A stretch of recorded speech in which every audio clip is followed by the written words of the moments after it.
What's up, everybody? Welcome to Knockout Sessions. It's your boys, as always, Julio, Milton. Hit the like, share, and the subscribe button. Social media is going to be in the description. Para la gente en español, los subtítulos están en la esquina. Gracias por su apoyo siempre. Thank you guys for your support always. We're going to get right into it with some boxing. And we begin today with, as many of you know, the new pound-for-pound great, Shakur Stevenson. First of all, you're so fake. Defeating It makes Teofimo me Lopez. so mad that you're so fake. But yes. Did I say any lies? Your way of stating something is fake. Why? I never said you said a lie. I said you're fake. What part of it came out as fake? The fucking great pound for pound Shakur. Is he not? You are fake. That's what I'm saying. Fake. But anyways, yes, ladies and gentlemen. By the time that we've recorded this, the pound for pound rankings have came out, and they officially put Shakur at numero 5. And in honor of Teofimo Lopez, I want to say everybody happy Black History Month.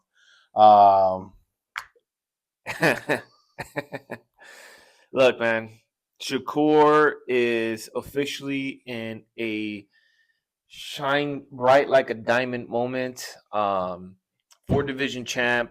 1 division ago to be at the level of a Crawford and a Mayweather. Does he have such a deep resume like they do? No. That's the only blemish that I can think of Shakur. The great thing is the man is young. He still has a lot 28 to be able to prove. But my boy's hitting his primes. Everyone thought he was going to run. And when fucking Teofimo fans saw that he wasn't running, we all started crying. And look, I've said this before about Teofimo. The man starts getting beat by 1 punch, and the man refuses to freaking adjust his game plan. On top of that, Teo Sr., what are we doing? Julio. Is this the time for Teofimo to finally say, Dad, I need a new trainer? Stop eating, Teofimo. Stop eating, Teofimo.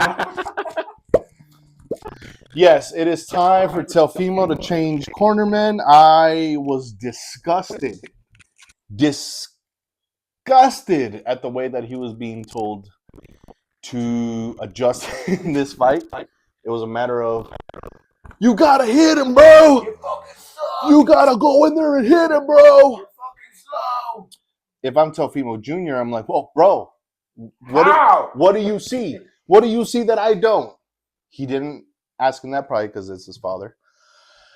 But if you're Teofimo, you had your opportunity to do this change a long time ago when you were with Mr. Eddie Reynoso.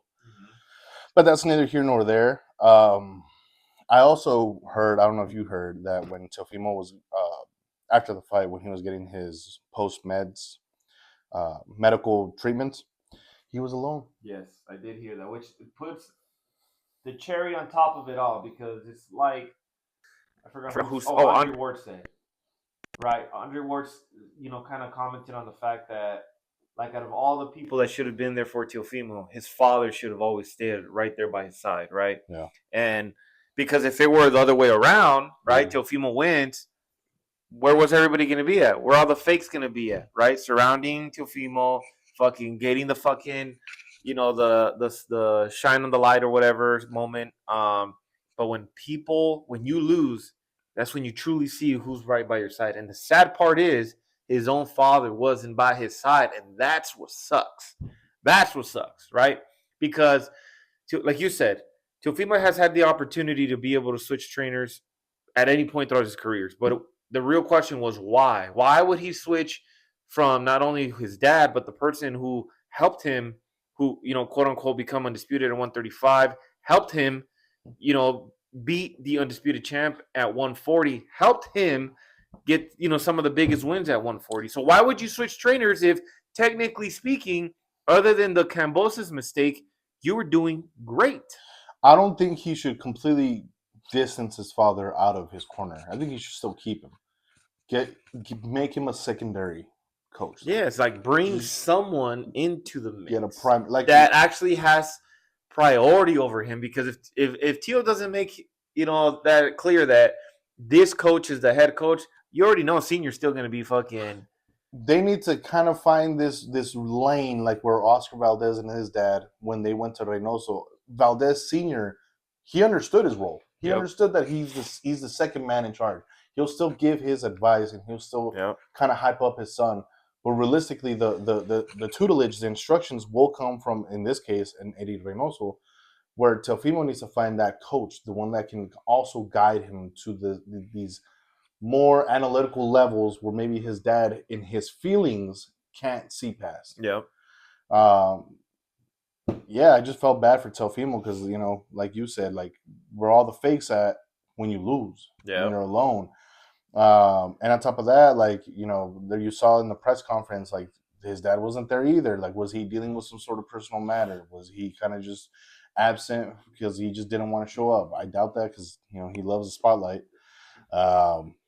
But yeah, Teofimo definitely needs to do a lot of adjusting as far as his corner goes. I don't think it's a Teofimo problem in terms of his skill set because he still got it. It's just Shakur was a bad matchup. It was always going to be a bad matchup.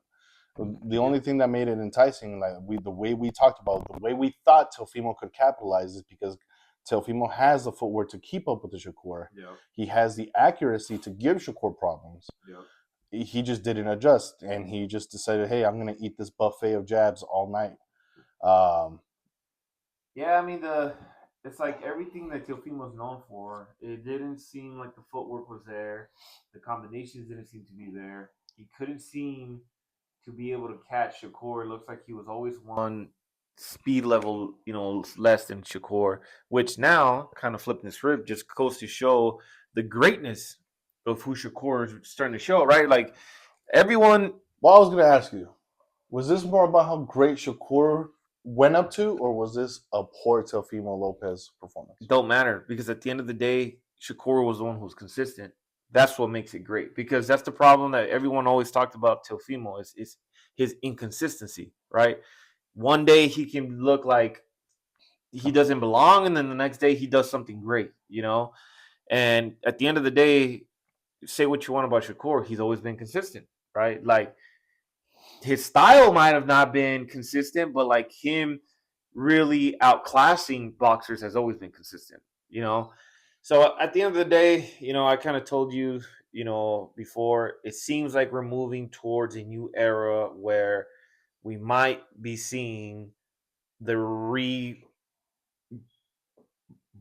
of a Floyd Mayweather, right? Like, if there's ever been someone that really embodies that style, it looks like we have another Mayweather and Shakur. For the record, we're not stating that Shakur is going to be as big as Mayweather. What we're saying is we have somebody that emulates his style the best. Correct. Because I already kind of touched on it. Shakur's resume itself ain't that steep. Are his skills there? Yes. But now that he's finally got like a very high level fighter under his belt, now he needs to capitalize, right? Because I know he started talking about, the 147s. No, my boy. Now you got to start capitalizing at the 140s. Make sure you got no fucking questions asked at 140, right? Whether that be Pitbulls, the Rayos, fucking maybe even the Gary Russells. Tank is gonna be gone for a long time, my boy. But I think when he comes back, he's gonna need a big fight, regardless. And I think Shakur is gonna be the guy. By the time Tank is out, Shakur should already be a fucking fighting Haney. Yeah, potentially. Yeah, so that's what I'm saying. Tank has made himself irrelevant. And you know what helps Shakur's case, though, going forward? He has the backing of an actual Floyd Mayweather. He has the backing of an Andre Ward. He has the backing of a Terence Crawford. The fans of Terence Crawford tuned in, and now they're going to gravitate towards, who's Shakur? Exactly. So now he's absorbing all that because they're all in the same kind of class of group of camp together. Yep. So, I mean, Shakur, this was his coming out party, if I'm going to be completely honest. Now people know who Shakur is. Yeah. Because the Cepeda fight was good. It was a great stepping stone But at the same thing, Cepeda had not fought someone even close to a level of a Shakur, of a Teo, of a Ryan, of a Haney, right? So we really didn't know if Cepeda really could hang at the highest levels. But that was a good stepping stone to work, what happened this weekend. One of the fights that I really want to see, which I don't think is going to happen, we saw in the co-main event Keyshawn Davis be the first one to TKO Jermaine Ortiz, and I feel like a Keyshawn versus Shakur would make a lot of sense, but it doesn't make sense between them because they're obviously very good friends. Shakur was like, "Oh, my brother Keyshawn, called me, how excited, so obviously if they're speaking in that tone, it is very unlikely for them to fight each other in the ring." We have another Marab Ilya situation. Yes. So if you're Key Lime, fight Pitbull. I mean, that's what I mean. I think he should just finish clearing the 140. If anything, why not try to go for undisputed on 140? If you're Key Lime. Keyline? Keyshawn. No, I'm talking about Shakur. Shakur. Should go for and so Keyshawn should move up. No. Because if he's going to clear 140, he's going to clear Keyshawn out there too.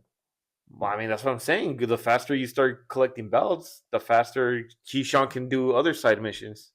Oh, okay. So you're saying Keyshawn should just stay busy fights while Shakur collects. I don't know if that's the best route if you're Keyshawn, though. For Keyshawn, but for Shakur, at this point, like, you really need to start racking up some fucking names on your belt. Because once you go to 147, the ideal fights are obviously going to be the Haney, the Conor Benn, which we saw him, get on stage. Ryan Garcia. Ryan, I don't know, because Ryan has 2 back-to-back fights where it can go either way. Because Ryan's about to fight Barrios. From Barrios, he should technically go into the Haney fight. So we have a little bit of, time to figure that one out. Yeah, I mean it's a little weird. I guess the dynamic between the two and 140 right now. Yeah. But yeah, Keyshawn himself looked good against Jermaine Ortiz. You're stupid. Jermaine Ortiz arguably could have beaten Teofimo Lopez, and arguably might have beaten Loma. Keyshawn came out and freaking just dominated. What are you talking about? He looked good. He looked good. Okay, but you're not impressed. I mean, for Keyshawn to impress me, it's got to be like a pit bull. You know what I'm saying? A Rayo, who also fought on Sunday, and he won his bout too. Those are the 2 names I can see. Like, okay, we got something. Maybe Frank Martin. Mm-hmm. That'd be a good one. Yeah, potentially. Those are the names that'll make me go, wow. So I think Frank Martin would be a good fight for Keyshawn at this point. Yeah, because he has the experience now. Just drew with Pitbull. Yeah. So it makes sense because it's not coming off of a loss. Yeah. Keyshawn's coming off of a win. He needs. You're getting Frank Martin confused with Lamont Roach. Lamont is the one that got Roach. That's right. I'm sorry. You're right. I'm drawing a blank. It's because it's. But yes, Lamont Roach is also another one. Lamont Roach is another one that's in a good mix, which actually, I had not even thought about Lamont Roach, but Lamont Roach is another one that makes him in with even Shakur's. But yes, Keyshawn can benefit from a Lamont. I'm just saying. You really want to make it easy for Shakur out here, huh? I want Shakur to fight Jaya Pitaya. No, I'm talking about Shakur taking on the ones that have already been champs. We got the Pitbulls, the Rayos, and the Gary Russells. Yes. Those are 3 names right there. Yes. Sure. Oh, my God. I hate you sometimes. Why? Salta mi mente. But my Pito. Esta estación te pena en el pito. ¿El qué? El pito. My co-host actually wants to get something off his chest as far as Shushu goes. Yes. Shushu with an impressive highlight knockout. I think he made a great statement for himself if Inoue is looking to move up to 126. I think that would be an exciting fight, Julian. It'd be another name for Inoue, yeah. You think it's that easy now? Yeah. Yeah, me too. But still, he did something that really just puts the lime juice on top of that, On top of that taco, Yeah. Or give me Shushu versus Rafael Espinosa now. Now that fight's gonna look real good too. El Venado. El Venado, right? Now another great fight that Shushu put himself, in a good spot to freaking get another payday. Because then, if he unifies with Rafael Espinosa, winner has 2 belts. Another enticing reason to get the big payday with Mr. Naoya Inoue. All these guys are just going to do the dirty work so Bam can eventually come in there and take all that undisputed. Bam needs to freaking agree to fight Naoya at 122 first before he even thinks about 126. Bam will eventually get to 126 once he's 32 years old. Maybe. By then, most of these kids won't even be there. I mean, if they want to value their life, yeah, leave. But Bam number 4, pound for pound list? 3. So Terrence Crawford is gone? Who? Exactly. Terrence looks a lot like Shakur these days. Bonjour. Speaking of who. And what? We're also going to bring in Xander Zayas in this segment. Yes, Mr. Zayas had his first title defense in Puerto Rico. No, I know that Top Rank had a feeling in their gut that they weren't going to have a lot of views in this fight, so they were making it available to re-air for the next following 2 days. So if you still missed it, boo-hoo for you. It was actually a very competitive fight. Yes, Xander still outboxed. What was his name? Bossman? Isn't it Bodman? Bodman, something like that. We were close. But like you had all the reggaetoneros out, in Puerto Rico. They were all live. Xander brought in a lot of huge crowd as far as it went, in the live event. He looked great. But at the end of the day, we need to see him against a real top opposition. This is it. We're done with these kinds of fights. Yes, it's over. We don't want to have to hear about like, oh, hey, well, Xander also fought, by the way. No, we need to hear, hey, Xander's fighting. Yes. He's fighting Virgil. He's fighting a Boots. Yes. Charlo, the winner of Thurman, Fundora. You know what I'm saying? Like we done with these kind of. Which now we also got a nice little sprinkle in that division because the boogeyman Bakram lost to Mr. Josh Kelly. Mm-hmm. So now we got Mr. Josh Kelly in the mix. And if you ask me, the Josh Kelly style versus the Xander style is not as, dangerous as someone would say for Xander. We might see Josh Kelly versus Xander. That's a unification belt for Xander. Now he would have 2 things to entice the Virgil and the winner of Fundora and Keith Thurman. Yep. We're 1 step closer to just getting that fight because if Xander's able to get his hands on that belt, Boots should be aiming for Xander at that point. Remember, y'all, belts are negotiation process. Yes. That's what they are. Yes, they are. If you want the fights, get the belts. Mm-hmm. Because I'm already hearing little rumors from Eddie Hearn trying to give Boots the Josh Kelly fight. For obvious reason, same network, same promoters. Easy feeding. Yes. I think Kelly has more successes against Zayas than against Boots. No. I think majority of fucking 154 are going to have better success with other fighters over Boots. Yeah. I mean, the S tier of 154 in our eyes, because I know he'll agree, is Boots and Virgil. Yeah. That's the S tier. Yep. Everybody else is A, B tier. Yep. So, I mean, congrats, Zayas, but this is it. This is it. You don't want to be in the Jaio Pitaya space where you continue to fight at home and just continue to not get the fights that you need to get. Yep. Because that's the whole story with whole Pitaya. That's the problem that he's having over there in Cruiserweight. We don't want the same space to be in the Zayas field. Yep. Aside from that, I'm sorry, Gerald Miller, that your implant, whatever the fuck that was. Because it looked like it hurt. Yeah, because it was his head was bleeding, so that was one hell of a punch, or I don't know what it was. I was even hearing just fucking people talk like, why doesn't he just go balls? Because he can afford There's a nothing wrong with toupee. that. No, there ain't nothing wrong with that. You know what I'm saying? I don't think I've seen a malfunction that bad since what's her name? Some Francesca Rascon, the female boxer, the Dessert. Oh, the wig came out. Yeah. Remember, like 5 years ago that happened. Yeah, that was pretty bad. But this one beat that one. Jarrell Miller's hair malfunction definitely beat Dessert, whatever her name is.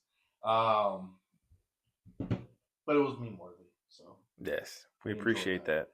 Aside from that, that's our analysis for the boxing weekend. We appreciate y'all for tuning in. We have some big fights coming up, some big news coming up. So hit the like, share, and the subscribe button. Keep up on the social media. It's a new era out here in KO Sesh. Yeah, we're going to be updating our links in the description. Julio, he had a little hiccups, but we're fixing things, we're restarting things, and it's a new future for everybody. For the record, when he says Julio, he always means okay. Yeah, Julio, you exactly. And I hope everybody enjoys Super Bowl Sunday. Go Patriots! If y'all want to get some easy money, go Eagles! Put your bets on the Patriots. I'm doing some free promotion. You're welcome, guys. You won't regret it. Betting on the underdog. Drizzy Drake May is getting his ring. So until next time, y'all. Peace.